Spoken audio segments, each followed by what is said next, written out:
여러분 안녕하십니까? 금요일 밤 KBS 아메리칸 뉴스입니다. 일자리가 크게 늘어난 것으로 나타났습니다. 이 예상을 뛰어넘는 고용지표 개선에 9월 금리 인상에도 무게가 실리기도 했습니다. 뉴욕 박태서 특파원입니다. 미 노동부는 지난달 비농업 부문 신규 취업자 수가 28만 명 증가했다고 발표했습니다. 4월에 25만 명보다 일자리가 3만 개 더 늘었습니다. 신규 취업자 수 28만 명은 당초 예상됐던 22만 명을 크게 뛰어넘는 수치입니다. 노동자들의 시간당 평균 임금도 8센트, 전년 대비 2.3% 올랐습니다.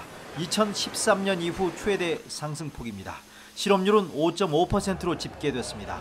4월보다 0.1%포인트 늘었습니다. 실업률이 약간 오른 건 대학 졸업생들이 구직 시장에 많이 뛰어들었기 때문입니다. 오늘 나온 취업자 수, 실업률, 평균 임금 모두 고용 시장엔 청신호입니다. 덕분에 올 9월 기준금리가 인상될 가능성이 커졌다고 시장은 분석했습니다. 미 중앙은행이 내건 금리 인상의 전제 조건은 고용 시장의 지속적인 개선이었습니다. For a mortgage, for a car loan, for all different kinds of loans on credit cards. So if you want to refinance or you're trying to buy a home, lock in your rate. 지난달 옐런 연준 의장은 올해 한 어느 시점에 금리를 올리겠다고 선언했습니다. 하지만 어제 국제통화기금 IMF는 내년 상반기에 기준금리를 인상하는 게 좋다고 권고했습니다. 뉴욕에서 KBS 뉴스 박태서입니다. 새학기 새 신을 신고 등교하는 설레임. 동심으로 돌아가 이런 꿈과 희망을 어린 초등학교 동생들에게 선물한 한인 고등학생이 있어 화제가 되고 있습니다. 직접 비영리 단체를 설립하고요. 기금 모금 공연까지 했다고 하는데요. 윤범수 기자가 전합니다. 해맑은 아이들의 웃음소리가 끊이질 않는 초등학교 강당. 무대에 가득 늘어선 상자들은 학생들에게 선물할 신발들입니다. 비영리 자선단체 유스호프 서밋이 저소득층 가정의 어린이들을 대상으로 마련한 신발 증정 행사. 단체를 결성한 사람은 15살의 한인 고등학생 에이미 장량입니다. 지난해 처음 단체를 설립한 에이미 양은 이번 행사를 위해 시각장애와 자폐를 딛고 가수로 활동하고 있는 13살 크리스토퍼 더플리 공연을 기획했습니다. 공연을 통해 모인 $5,000의 기금으로 자신의 모교인 플러턴 골드힐 초등학교와 한인타운 호바트 초등학교 동생들에게 줄 신발을 마련했습니다. I wanted to show the kids that they can go on the path to success, to go on the path, on the road to their dreams. And like the road, it symbolizes like the road and the shoes. 에이미 양은 선물하는 상자에 동생들 한 명 한 명의 이름을 적어 정성을 담았습니다. 신발을 받아든 아이들은 한여름에 산타를 만난 듯 얼굴에 행복한 웃음이 깃들었습니다. Gracias. Well, thank you. Thank you so much. Thank you too.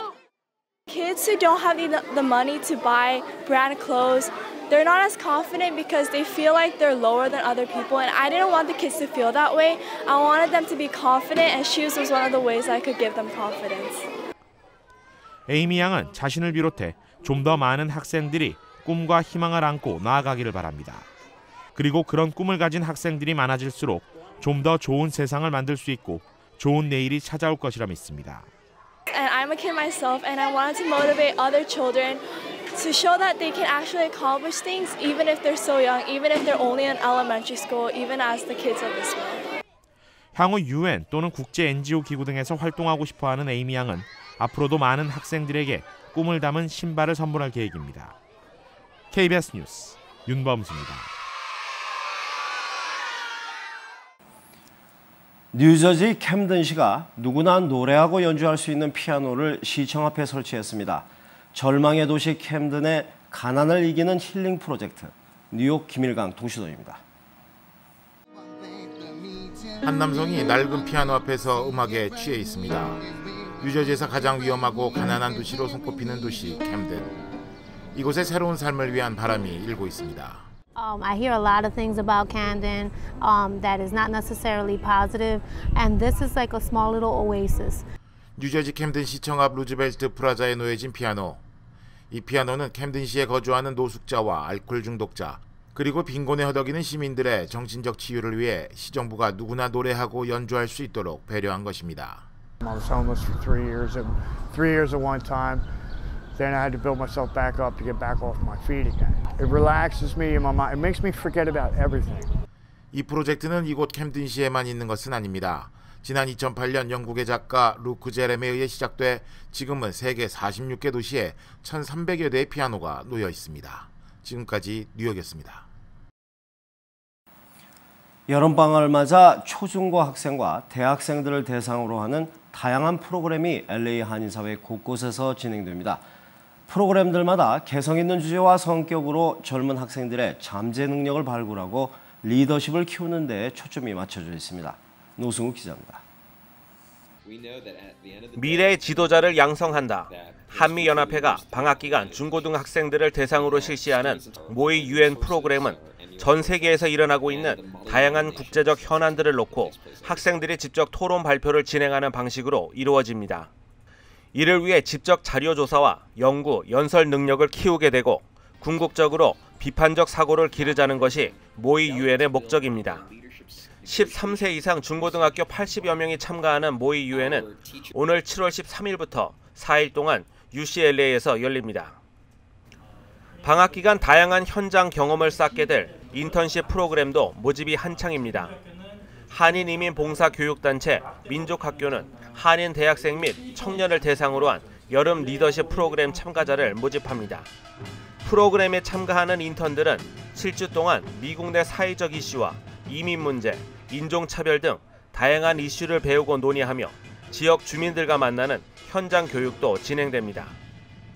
올해 8월 15일은 한민족이 나라를 되찾은 지 70주년이 되는 해. LA 한인회는 광복 70주년을 맞아 광복절 글짓기와 그림 공모전을 개최합니다. 이번 공모전은 미국에서 자라는 한인 2세, 3세들에게 올바른 역사관과 민족 의식을 심어주기 위한 것으로 초, 중, 고등학생은 물론 일반 성인부까지 대상을 확대했습니다. 참여하는 학생들은 여름방학 기간 커뮤니티 봉사활동 20시간이 인정됩니다. 마감은 오늘 7월 15일까지입니다. KBS 뉴스 노승욱입니다.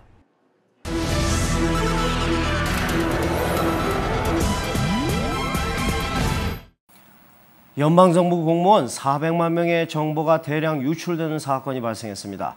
언론들이 중국 해커를 범인으로 지목하면서 미중 갈등으로 비화될 조짐마저 보이고 있습니다.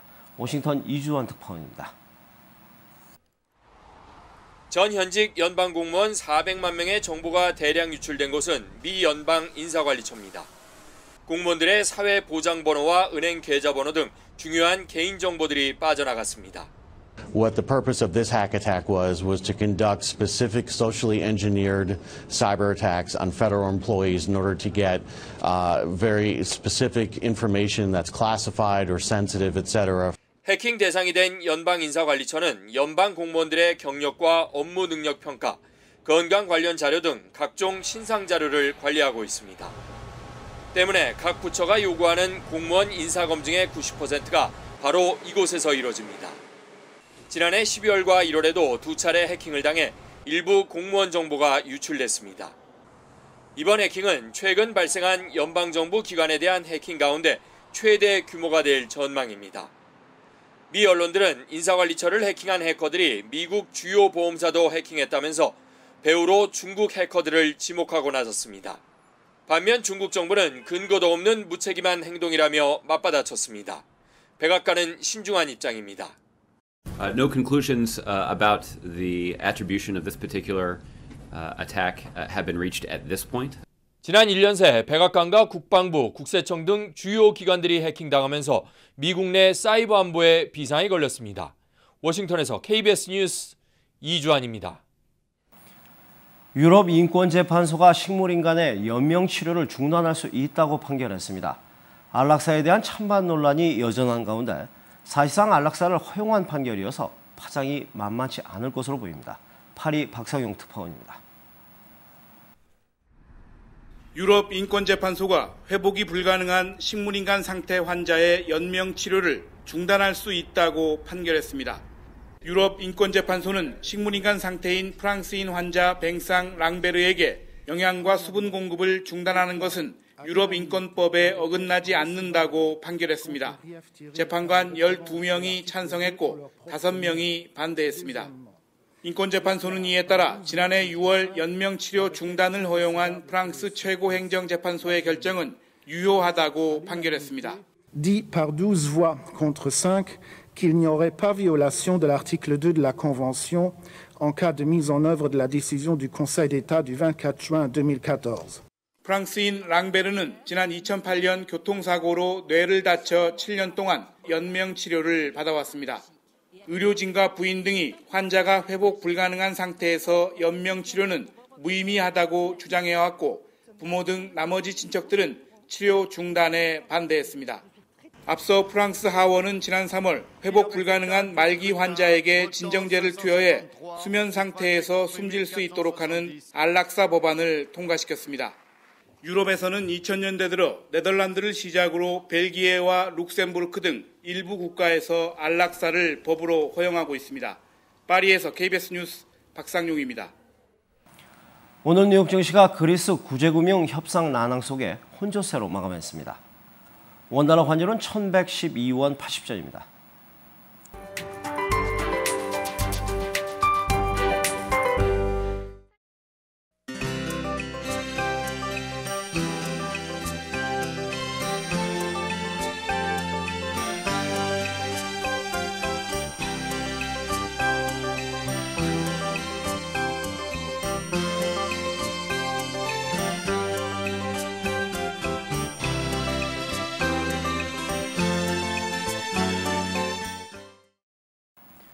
금요일 밤 KBS 아메리카 뉴스를 마칩니다. 즐거운 주말 되시기 바랍니다.